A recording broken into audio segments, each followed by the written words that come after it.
Bapak-bapak dan ibu-ibu sekalian yang saya hormati, apa yang ingin saya sampaikan dari rangkaian acara dan kunjungan Presiden dalam rangka menghadiri KTT APEC dan G20 ini, bahwa ada suatu harapan besar dari para pemimpin dunia kepada Indonesia di bawah kepemimpinan Presiden Prabowo. Karena negara-negara tersebut juga memperhatikan apa yang terjadi secara politik di Indonesia. Sebuah transisi kepemimpinan yang mereka nilai sebagai suatu transisi yang sejuk, yang memberikan landasan untuk bisa menciptakan kestabilan baik secara domestik maupun secara regional, sehingga harapan kepada Indonesia untuk bisa menjadi jembatan, untuk bisa menjadi communicator, untuk bisa menjadi penghubung antara negara-negara lain, di samping juga potensi dan kekuatan Indonesia yang kita miliki baik dari segi sumber daya alam, kemudian dari segi jumlah penduduk yang merupakan faktor-faktor yang strategis dan dominan, menyebabkan mereka semua ingin untuk membuka kerjasama yang lebih luas dengan Indonesia. Dan saya kira ini merupakan suatu gesture yang perlu kita respon dengan baik dalam rangka meningkatkan hubungan bilateral kita dan multilateral kita, juga meningkatkan kemampuan kita memenuhi kepentingan nasional yang kita miliki. Bapak dan Ibu anggota Komisi 1, pimpinan dan anggota Komisi 1 yang saya hormati, sejak awal Presiden Prabowo telah menggariskan sebuah visi politik luar negeri di mana Indonesia tetap pada garis non-align, non-block, yang artinya kita tidak menempatkan diri di blok militer manapun, kita tidak mempunyai keinginan untuk bergabung dengan fakta militer manapun, karena hal tersebut tentu saja secara konstitusi dan secara tradisi tidak cocok dengan kepentingan nasional kita. Kita ingin bersahabat baik dan bertetangga baik dengan semua negara, dan jalan diplomasi yang kita lakukan tetap dijalankan sesuai dengan amanat konstitusi tersebut. Kita juga memiliki kebebasan untuk bergabung dengan multilateral grouping yang lain, bapak-bapak dan ibu-ibu sekalian. Juga saya yakin sudah paham bahwa di hari pertama Menteri Luar Negeri bekerja, tanggal 22 Oktober, kami hadir di KTT BRICS sebagai utusan khusus dari Presiden untuk menyampaikan keinginan Indonesia bergabung dengan BRICS sebagai sebuah upaya untuk mengengage negara-negara yang tergabung di dalam BRICS dan menjadi bridge builder, kemudian melakukan balancing act, menjaga kepentingan antara negara-negara maju dan negara-negara berkembang. Selain itu juga kami menilai bahwa BRICS merupakan sebuah grouping multilateral yang dapat kita manfaatkan untuk meningkatkan hubungan ekonomi kita dengan negara-negara yang tergabung di dalamnya. Sebelum kita bergabung dengan BRICS, kita juga sudah melakukan proses accession sebagai negara OECD, yang perlu juga kami sampaikan di sini. Kunjungan Sekretaris Jenderal OECD menemui Presiden Prabowo beberapa hari yang lalu, juga merupakan sebuah kunjungan yang menguatkan komitmen kita untuk tetap bergabung dengan OECD. Tidak ada hal yang bersifat bertolak belakang antara OECD dan BRICS, itu juga disampaikan oleh pihak OECD, dan masing-masing tetap menghormati aturan dan hukum yang berlaku di Indonesia. Indonesia ingin menjadi sebuah negara yang kuat, sebuah middle power yang berpengaruh dan dihormati oleh negara-negara lain, di mana untuk bisa dihormati oleh negara-negara lain kita harus mampu mempertahankan kedaulatan dan integritas teritorial kita. Kemudian kita harus mampu meningkatkan kesejahteraan masyarakat kita, membebaskan masyarakat dari kemiskinan, kelaparan, dan kebodohan, kemudian tidak bergantung kepada negara lain. Hal ini juga sesuai dengan apa yang diprogramkan oleh Bapak Presiden Prabowo, di mana beliau ingin menciptakan swasembada pangan, ingin menciptakan swasembada energi, kemudian memberi nilai tambah pada komoditas Indonesia dengan melakukan hilirisasi, serta juga berinvestasi di sumber daya manusia dengan memberikan makan siang bergizi bagi anak-anak sekolah. Kemudian dalam beberapa kesempatan juga beliau meminta universitas-universitas besar di dunia untuk membuka pintunya menerima mahasiswa-mahasiswa dari Indonesia, penerima program beasiswa yang diberikan oleh pemerintah Republik Indonesia. Tentu saja Kementerian Luar Negeri dalam hal ini akan terus bekerja mendukung visi Presiden Prabowo sebagaimana yang tertuang di dalam Astacita, dan dalam rangka mendukung visi Presiden Prabowo, Kementerian Luar Negeri juga menggariskan beberapa hal yang kami jadikan prioritas. Yang pertama kami sebut dengan diplomasi ketahanan nasional sebagai prioritas, yaitu mempertahankan kedaulatan NKRI serta membangun ketahanan nasional, di mana kita akan memperluas kemitraan dan memperkuat sinergi untuk membahas isu-isu tentang ketahanan pangan, ketahanan energi dan air, serta mitigasi bencana dengan negara-negara tetangga dan teman-teman kita yang lain. Kemudian juga dukungan transisi energi terbarukan dan berusaha untuk mencapai target emisi zero karbon, yang juga merupakan suatu tema yang diadopsi oleh sebagian besar negara-negara di dunia.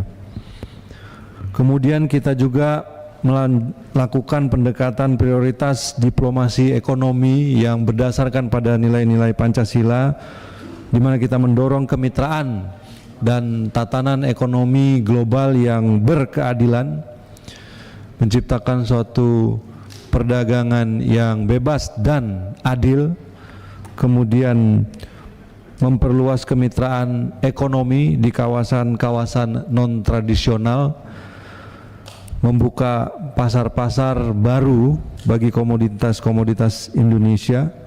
Kemudian Kemlu juga melakukan penguatan kelembagaan.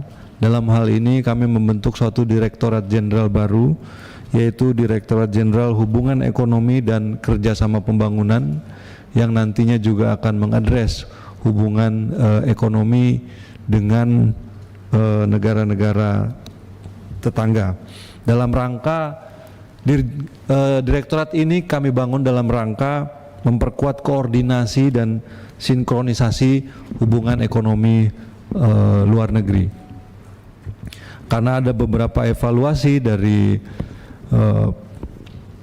mekanisme dan proses yang terjadi selama ini, yang ujungnya melibatkan Kementerian Luar Negeri. Oleh karena itu kami nilai bahwa Kementerian Luar Negeri juga sebaiknya memahami semua proses ini dari awal, dari depan, sehingga jika ada fasilitasi yang perlu kami lakukan, jika ada perlu bantuan-bantuan yang diberikan, yang perlu diberikan oleh Kementerian Luar Negeri, kita semua sudah aware dari awal. Kemudian prioritas ketiga yaitu meningkatkan pengaruh Indonesia di kawasan global. Tadi juga sudah saya sampaikan bahwa rangkaian kunjungan Presiden Prabowo ke beberapa negara juga merupakan bagian dari meningkatkan pengaruh Indonesia baik di kawasan maupun global.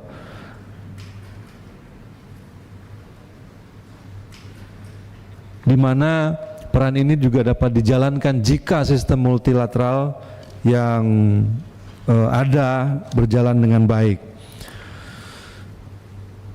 Beberapa masukan yang kami dapatkan baik di KTT BRICS, APEC maupun G20, banyak negara yang berpendapat bahwa sistem multilateral yang terjadi, yang ada saat ini sudah tidak lagi fit for purpose karena adanya standar ganda yang dimiliki dan kepatuhan-kepatuhan terhadap hukum-hukum internasional yang dilanggar. Bapak pimpinan, Bapak dan Ibu anggota Komisi 1 yang saya hormati,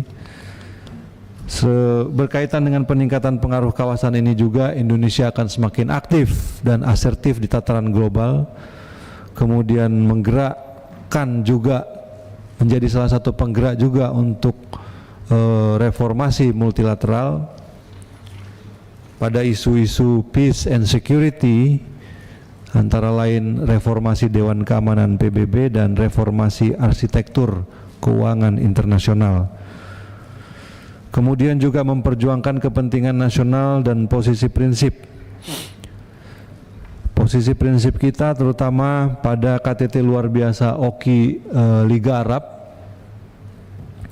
di Riyadh yang dihadiri oleh Bapak Wamen Anies Mata selaku Special Envoy dari Presiden. Indonesia juga mendesak kerjasama negara-negara yang tergabung di dalam Global South untuk mendukung kemerdekaan Palestina dan mengakui negara Palestina. Kemudian di kawasan kita juga akan memperkuat komunikasi, kesatuan dan sentralitas ASEAN, di mana pihak-pihak eksternal kita juga perlu tanamkan kesadaran untuk bisa mematuhi aturan main yang ada di ASEAN. Dan pada saat KTT G7 yang baru lalu yang diselenggarakan di Roma, kami juga menyampaikan bagi negara-negara G7 yang belum tergabung dalam traktat kerjasama persahabatan Traktat Persahabatan dan Kerjasama atau Treaty of Amity and Cooperation untuk bisa segera mengaksesi TAC tersebut. Kemudian prioritas keempat yaitu peningkatan pelindungan warga negara Indonesia dan peran diaspora. Tadi juga kita sempat berbincang mengenai masalah ini, di mana semakin hari juga situasinya semakin kompleks, bahwa keselamatan warga negara Indonesia yang ada di luar negeri terus menjadi perhatian dan prioritas pemerintah Republik Indonesia.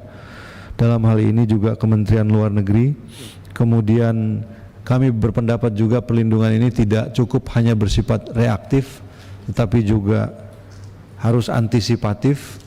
Oleh karena itu kita meningkatkan koordinasi dan kerjasama dengan pihak-pihak terkait. Dan menurut hemat kami, Kementerian Luar Negeri juga perlu membangun suatu koridor migrasi yang aman dan terstruktur. Oleh karena itu saya kira kami juga ingin meminta bantuan kepada bapak-bapak dan ibu-ibu anggota pimpinan dan anggota Komisi 1 yang terhormat, karena Bapak dan Ibu berasal dari berbagai dapil di Indonesia. Saya kira perlu juga melakukan suatu sosialisasi kepada konstituen Bapak dan Ibu, khususnya daerah-daerah yang banyak mengirimkan masyarakatnya ke luar negeri untuk bekerja di luar negeri. Saya kira perlu ada suatu edukasi yang dilakukan oleh bapak-bapak dan ibu-ibu sekalian untuk mengurangi potensi-potensi masalah yang mungkin bisa terjadi saat mereka bekerja ataupun berkunjung ke luar negeri. Kemudian Kemlu akan terus melakukan pembangunan sistem pelayanan dan perlindungan warga negara Indonesia yang lebih komprehensif dan strategis dari hulu ke hilir, termasuk penggunaan inovasi-inovasi teknologi, kemudian menggalang potensi dan memberdayakan diaspora dalam rangka mendukung percepatan pembangunan Indonesia.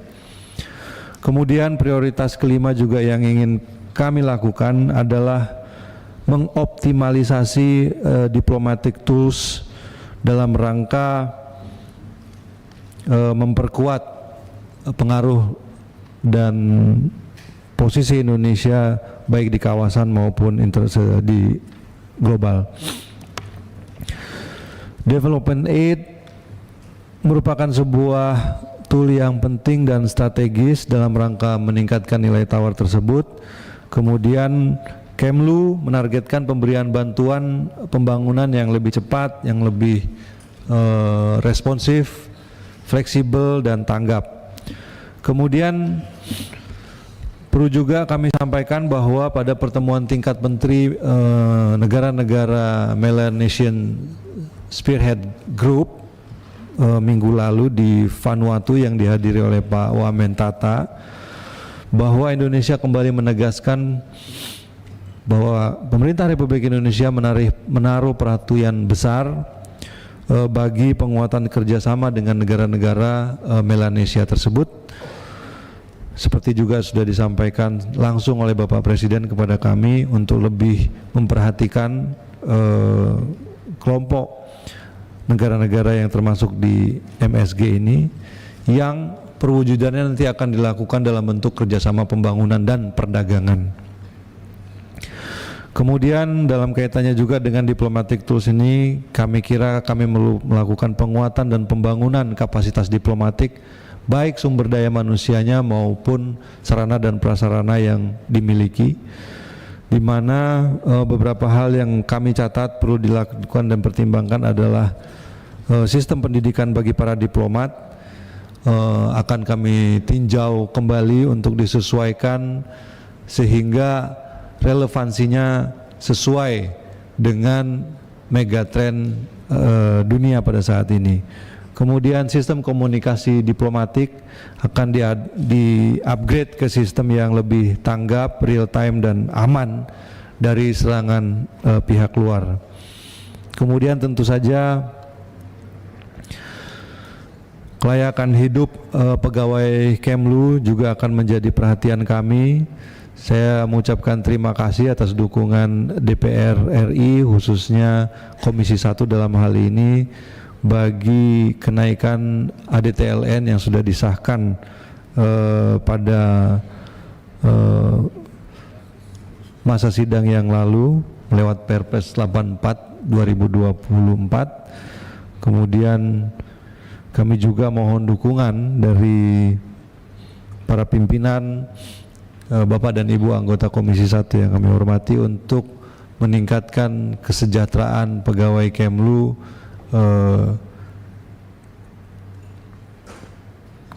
yang beberapa programnya masih pending, termasuk kenaikan gaji staf lokal di perwakilan